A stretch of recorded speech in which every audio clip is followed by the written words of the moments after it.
Assista agora a mais um lançamento com a qualidade Vídeo 3.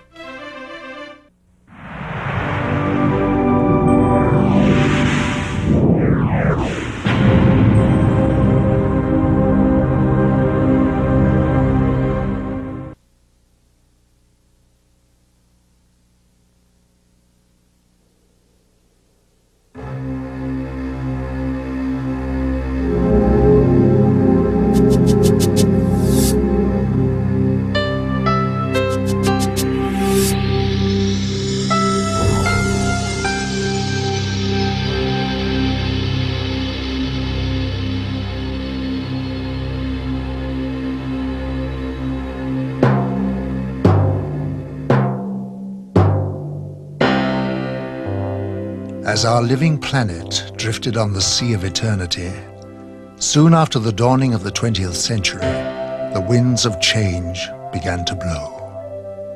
Events were to take place which would change the course of mankind forever. The atomic age had arrived.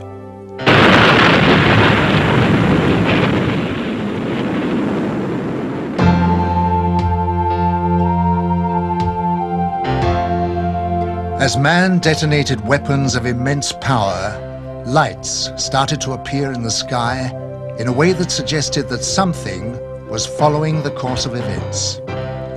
The shattering thought imposed itself that we were perhaps not the only inhabitants of the universe. Since the beginning of civilization, we had been watching the stars, never dreaming that they, in turn, might be watching us. History was about to change.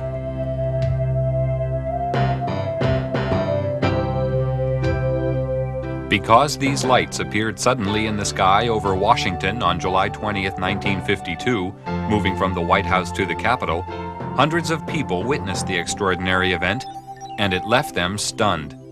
The lights instantly jumped from one position to another.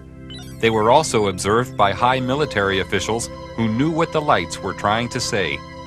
The public had never seen anything like this, whereas the military had already a long history of involvement with these alien visitors, but had kept it from the public. An immediate emergency meeting was called to formulate a plan to divert public attention away from the occurrences. From that day on, it was decided to place the subject under the highest classification of security. Then came the first announcement to mislead the public made by Chief of Air Intelligence, Major General John Sanford. We can say that the recent sightings are in no way connected with any secret development by any agency of the United States. From that day on, the biggest secret of the century began. How did it all start?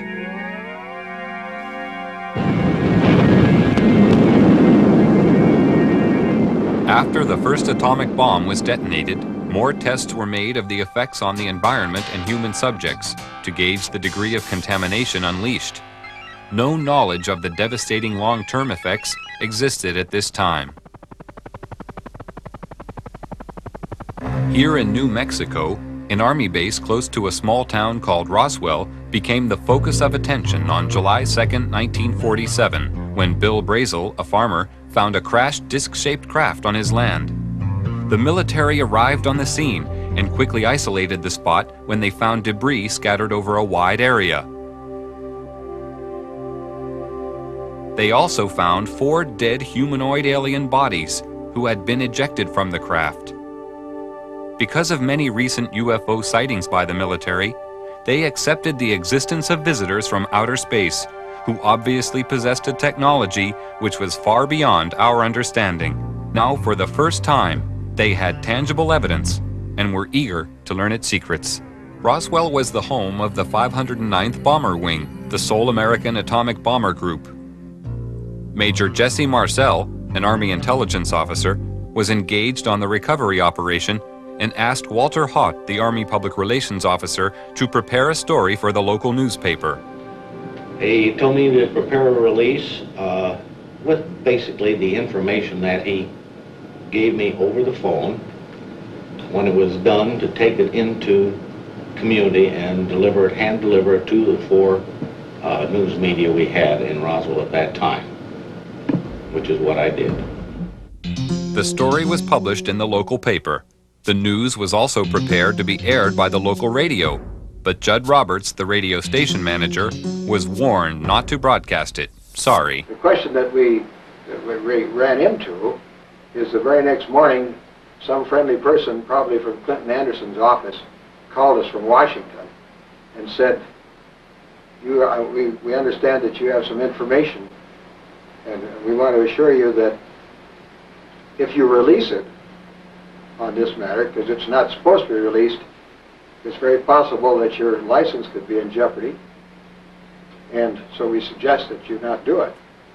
And he said, when I mean in jeopardy, like maybe 3 days. Preparations were made at Roswell Army Base for the transport of the wreckage.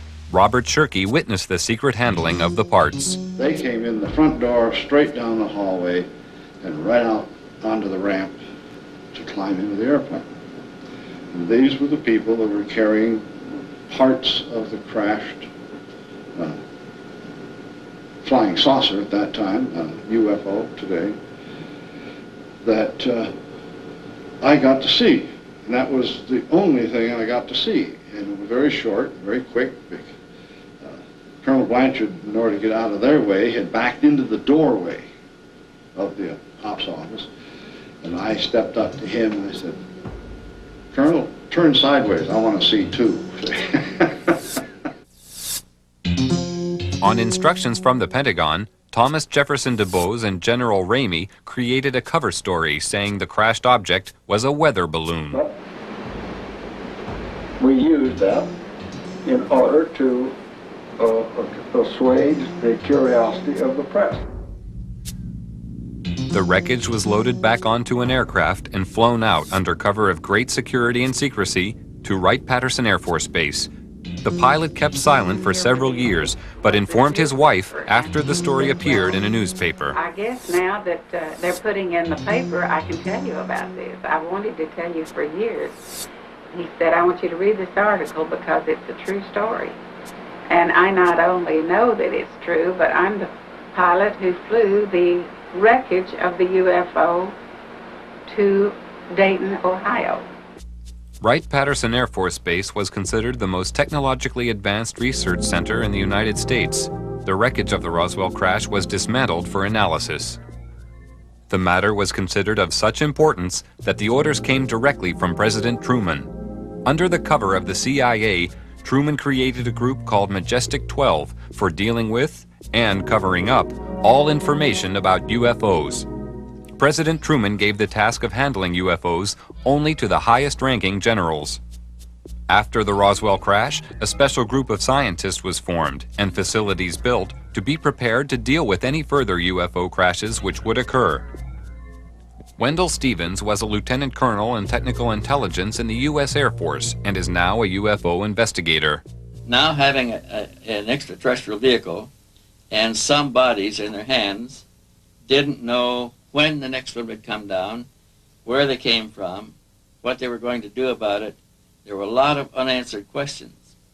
And the United States was in a turmoil at the time administratively because we were shifting from a war economy and a military-industrial command structure to a civilian structure. So the military was still dominant, and they wanted to keep control of this until they knew what was happening. So they created, and remember, General Marshall was our Secretary of State at the time. He was a five-star general.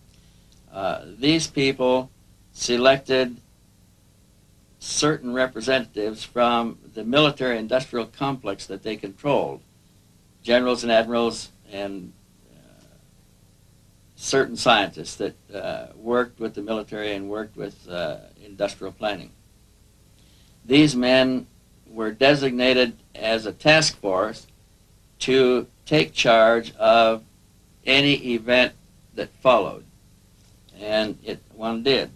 Almost a year later, on the 25th of March of 1978, the next one came down, 1948, the next one did crash, and it came down under observation by radar, so that we knew where it landed at the time that it struck the ground, and a helicopter was over it in less than an hour. It reported what it observed, and the plan generated by these people from the military-industrial complex after the Roswell crash was immediately put into place. All of the generals and admirals and advisors and scientists were contacted and ordered to proceed to a base in Colorado, where they were picked up and driven to the crash site. Now, all of these men have gone to the scene to see for themselves what an alien vehicle looks like, and they were going to advise General Marshall directly, who was controlling everything from remote position from telephones, on how to proceed. And when an operation is that big, you can't cover everything up. We discovered that the owner of the property where the vehicle came down was arrested in his house with his family, and they were kept in the house for 4 days, not allowed to go outside or anything. All the roads in the area were blocked. All access was closed. People that lived close enough to know something about it were kept in their houses. Now, if it never happened, then this evidence wouldn't exist. But now we are finding solid evidence that something strange did happen, and that these events actually took place. Then we found people who observed the recovery of the craft from a distance, that saw the task force moving across off roads over country to a secure military facility at Los Alamos. And with these leads, we were able to turn up other witnesses, all of whom had been sworn to secrecy by their superiors at the time they participated in these events. And only a few of them would talk to us, and only on condition that they not be identified because of their vulnerability. What happens in a case of violation of security oaths of this nature, they could lose all pay and allowances due or ever to become due. They could be imprisoned. They could be fined a lot of things that none of them could stand. Through Secretary of State General Marshall, the security of the UFO situation was intensified. A closer relationship developed between the military and Majestic 12. As time passed, the power of Majestic 12 grew stronger. Virgil Armstrong was an intelligence officer with the CIA and worked with highly classified assignments. He retired with the rank of major. I received documents which said that a UFO had landed in the middle of White Sands, New Mexico proving grounds, and that this object was inert, was under surveillance, and would be kept under surveillance until they could determine whether it was hostile or friendly. It later turned out that it was friendly in that the occupants were dead, and when we got aboard there were 5 bodies. The bodies were diminutive in size, in other words 3.5 feet. The largest one was just under 4 feet. 2 of them were obviously the commanding officers because 2 of them wore epaulets on their shoulders. Later turns out that they were all male. When we flew them back to Wright-Patterson, of course, the examination, physical examination, and the autopsy, of course, revealed that they were indeed all male. From descriptions given by several witnesses, the aliens have very large eyes, a small nose, and a small mouth. They are usually about 3 feet 6 inches in height and have no body hair. Now, consider, if you will, the position of the United States government at this time. They proudly thought of themselves as the most powerful nation on Earth, having recently produced the atomic bomb and won World War II with it. They had built a jet aircraft that exceeded the speed of sound in flight, or would, in October of '47. They had built bombers with intercontinental range that carried weapons of mass destruction. Now, imagine what it was like for these same leaders, all of whom had witnessed the panic of the Orson Welles broadcast in the War of the Worlds of 1938. Thousands of Americans panicked at a realistically presented invasion of Earth. But imagine their horror as they actually viewed the dead bodies of the real aliens. Imagine their shock as they tried to determine how these saucers were powered and could discover no part even remotely similar to components they were familiar with. No cylinders, no pistons, no propellers, no vacuum tubes. It's only when you fully understand the overwhelming helplessness the government was faced with in the summer of 1947 Can you comprehend their perceived need for a total, thorough, and sweeping cover-up to include the use of deadly force?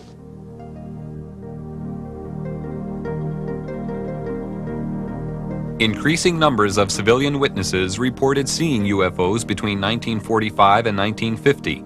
Among these, many reported personal contact with aliens who look exactly like us and had come in our best interest to guide us through our problems and warn us against taking the wrong direction. Many of our race already exist on your planet, living and working among you for the purpose of giving advice and guidance to a limited number of individuals with whom they make contact. The people contacted know we are among you and have been chosen because of their awareness and understanding of the higher cosmic laws. Your society is not yet ready to be made aware of our presence, but as your evolution progresses, we will reveal ourselves. Your authorities persist in trying to entrap our kind with the purpose of obtaining knowledge for aggressive means.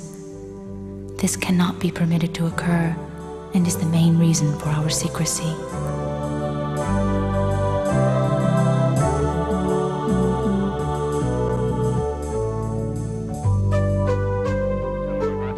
President Truman ordered a heightened level of security after the capture of a live alien from a UFO which had crashed.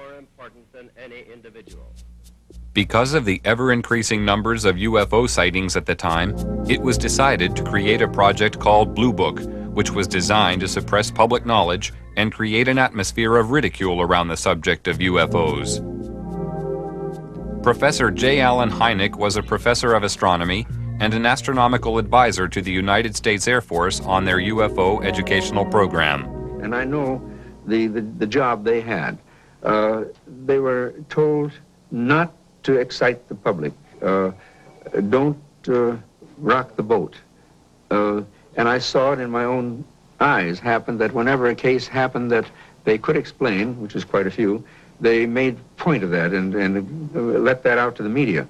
Things that the cases that were very difficult to explain, they would jump handsprings to keep the media away from it. For they had a job to do, to, whether rightfully or wrongly, to keep the public from getting excited. A live alien was captured in 1948 after a UFO crashed in America. He refused to communicate for 1 year and was given the name EBE, or Extraterrestrial Biological Entity. He later began to communicate and gave details of his home planet. EBE had a large crystal which he linked to his mind telepathically and was able to communicate with his own race. He was also able to see into the past and future and perform many other amazing feats. He told of believing in the universe as the supreme being and stated that his race lived in harmony without wars and had nearly eliminated all diseases. He said they lived to approximately 800 years of age and that their technology was far in advance of ours. The authorities were amazed by the things they were shown through the crystal. EBE was able to communicate with huge spaceships which were holding orbital positions thousands of miles from the Earth. He told them that their crafts were capable of reaching areas in the universe beyond our imagination, and that they were operated by thought control coupled to biological computers, and consequently did not have any control systems as we understood them. He talked about his planet and how their technology had created a system where everything was self-functional and did not require a workforce to operate it, and that everything was monitored from a central control system. He said that technicians were present there. He said their power source was eternal energy from the cosmos.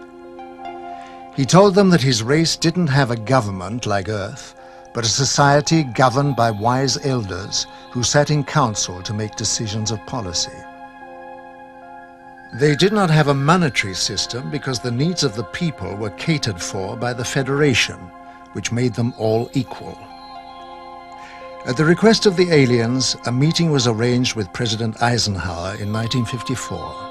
It took place amid tight security at a secret location.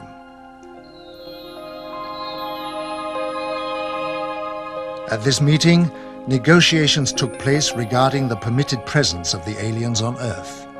Eisenhower told the aliens that the world was not yet ready for them.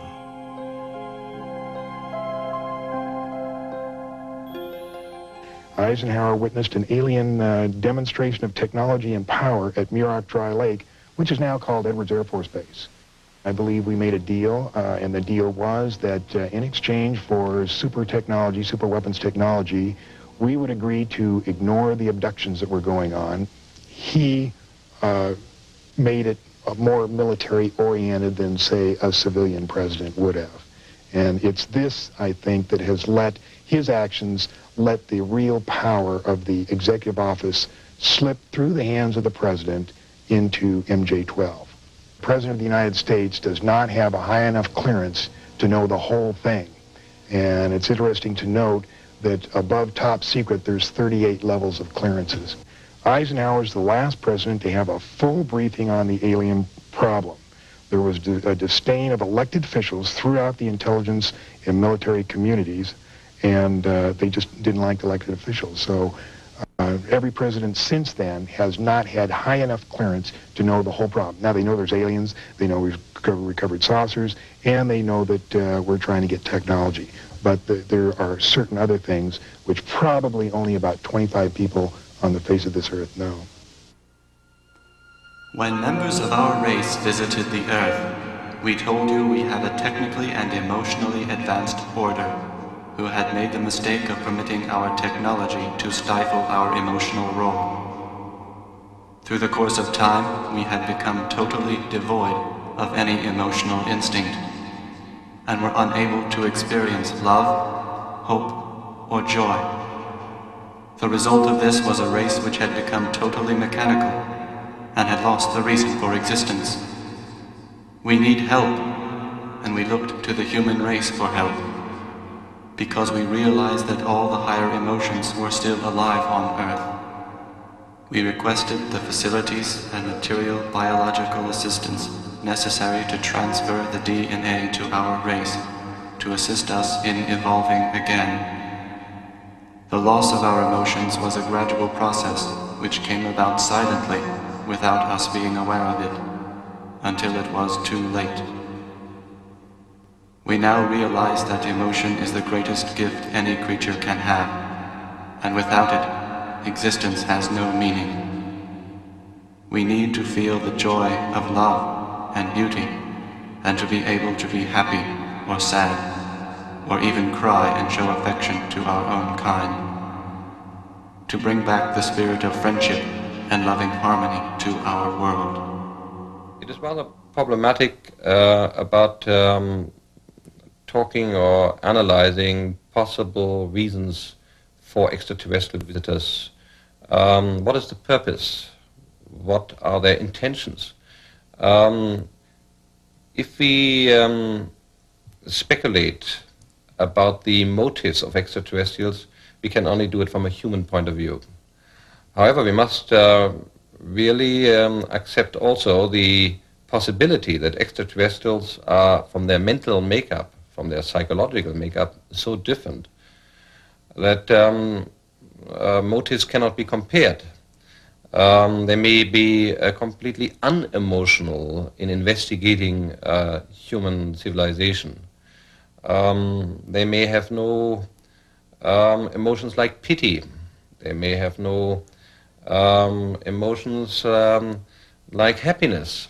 So the speculation is difficult. When coming down to Earth, it ceases to be free space, with systems to monitor every move. I happened to see flying saucer on several occasions on the radar. I even intercepted with 4 jets in '55, and it was clear to me that the saucers we intercepted could hear what I told the pilots. because they reacted on my instructions to the pilots. It was one day when one of my people in the radar called me and said, Major, I was captain at that, Captain, we have something on the screen which passes with a speed of 18,000 kilometers per hour. Impossible. Nothing could fly with that speed. I went out there, yes. They were passing with 18,000 kilometers per hour. All of a sudden, after some while, they did not pass anymore. They were stationary around the field. And they came and they left without we could see it. All of a sudden they were there. All of a sudden when the sweep came around, they were gone. I contacted the operations officer and the station commander. They both came out and they wouldn't believe me. I said, give me 4 aircraft and I'll intercept them. Okay. Sometimes there were about 20 objects around the field, and sometimes we were down to a few. It was fog, and therefore a lot of people afterwards said, oh, it was inversion, but it was not. It's proven afterwards it could not be inversion, which is a meteorological phenomenon. So at 11 o'clock I had 4 jets at the runway, and at 11 o'clock the fog lifted so we could take off. And I ordered the 4 jets to take off. In that moment there was 12 objects around the field. And when I said you are cleared for takeoff to intercept unidentified flying objects, 10 of them went away. Right when the sweep came back, there was only 2 left. One 10 miles north of the field, one 15 miles south of the field. I sent the 2 aircraft to the north and the 2 aircraft to the south. 2 aircraft to the north came first, and I said, your boogie, which is the object, is 12 o'clock straight ahead. 12 o'clock, distance 5 miles, altitude unknown. Do we have it in sight? Gone. Came the next one. When it came up, I said, your boogie is 12 o'clock, range 5 miles, altitude unknown. Do we have it in sight? Gone. So it was clear they could hear what I said. But while the visitors monitor our every move with their superior technology, being technically advanced does not always ensure their own safety. This was proved by the UFO crash in the Kalahari Desert in 1989. One of the most documented cases of all time referred to a 60-foot wide spacecraft which was forced down on the border of South Africa. This craft impacted with the desert at high speed, causing a crater 450 feet in diameter and 36 feet deep.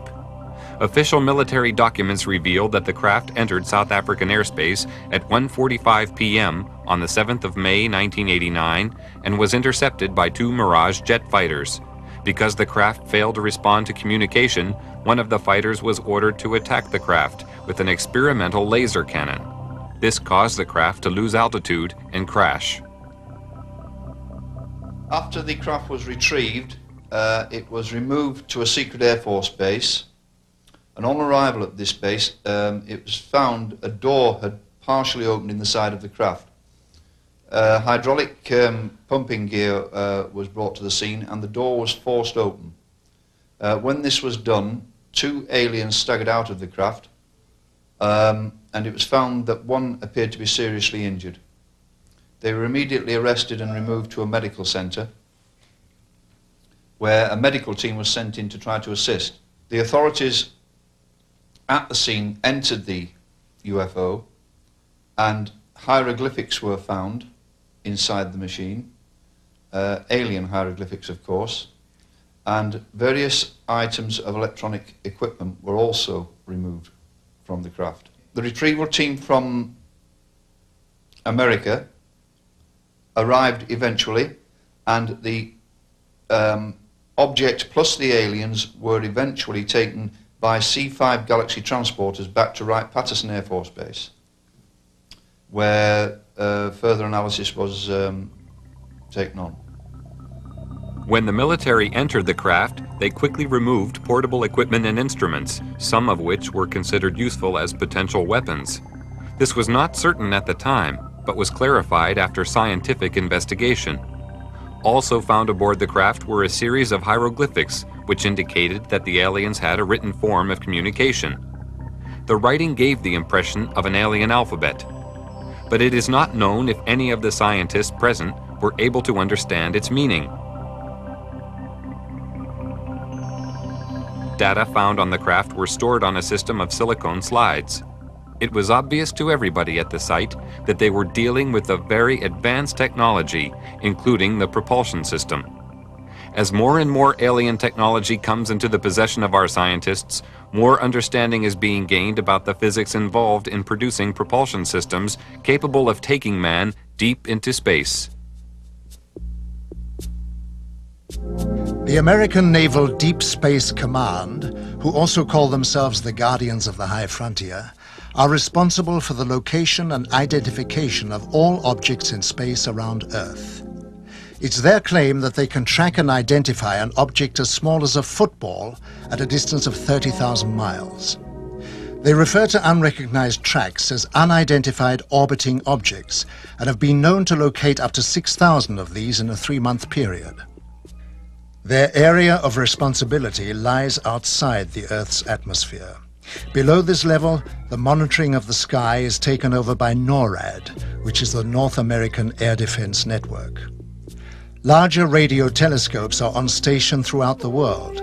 They can scan the heavens to distances of hundreds of light years.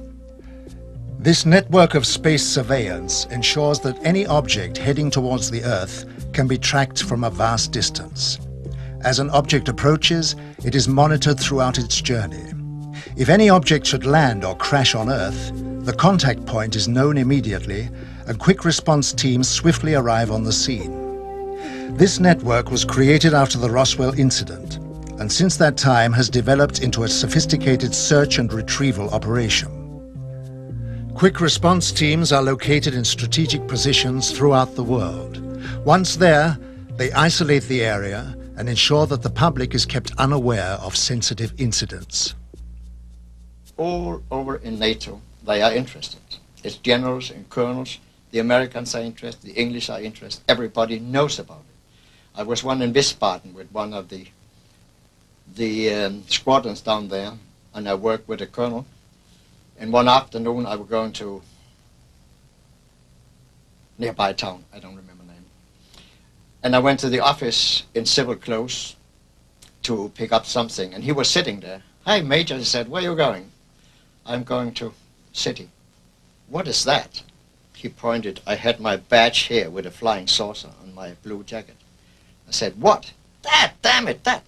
He said, "Nothing. It's a flying saucer." I said, "It couldn't be. You Americans have proven they don't exist." "Shut up," he said. He took the telephone and rang. "Jack, Pete, come on down." And in a sudden, we had 5 officers and himself. And we talked for 3 hours, and they knew exactly as much as I did. So everybody knows about it, and it is not illegal, and you are not disliked. I have talked with generals for hours, not on my purpose. They asked me to talk with them about it. They have received my magazine, UFO Contact, for years. So they are interested, but since the public opinion is secrecy, they can't go any further. Although many years have passed since the beginning of the UFO era, the veil of secrecy has remained to keep the public uninformed. Despite the suppression of information, millions of people throughout the world are still seeing and reporting the presence of UFOs in our airspace, and many more millions are now firm believers in the presence of extraterrestrial flying machines. They know that UFOs exist. I think what has happened over the years, the government has lied so much that they have painted themselves into a corner, and it's almost impossible for them to tell the truth today. The biggest secret in the history of mankind, and the government is not going to let this out. There is no way to get anything out under the Freedom of Information Act. In Russia, the subject of UFOs is now out in the open.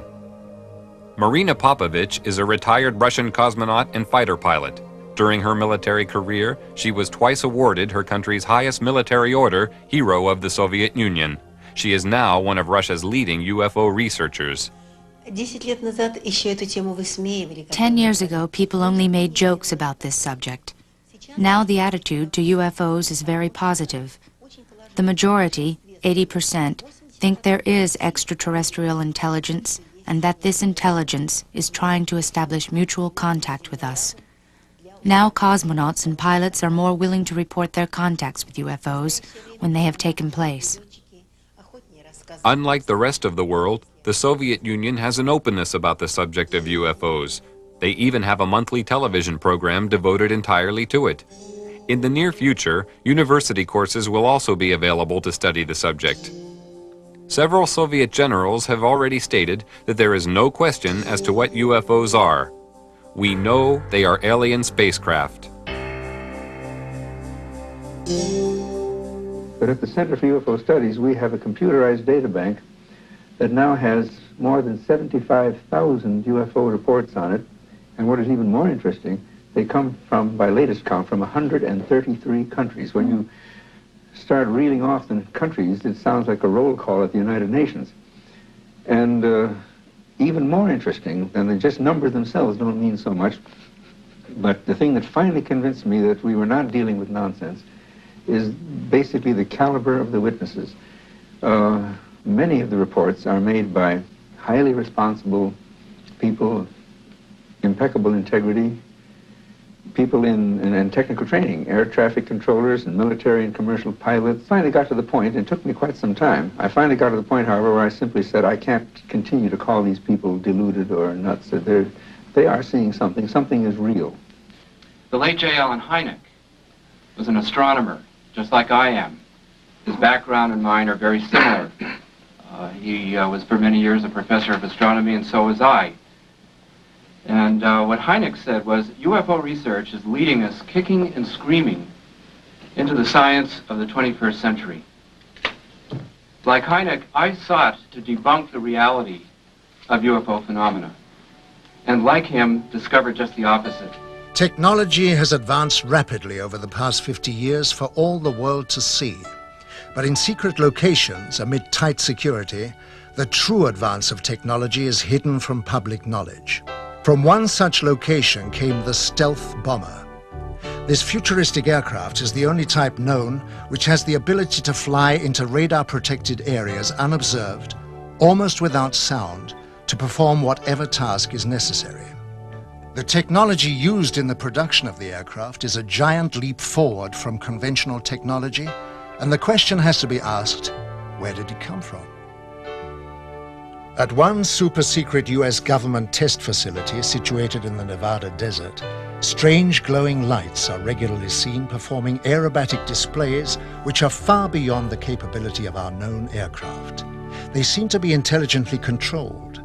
Can this be yet another example of some secret, very advanced technology, or are the authorities hiding some exotic foreign contrivance?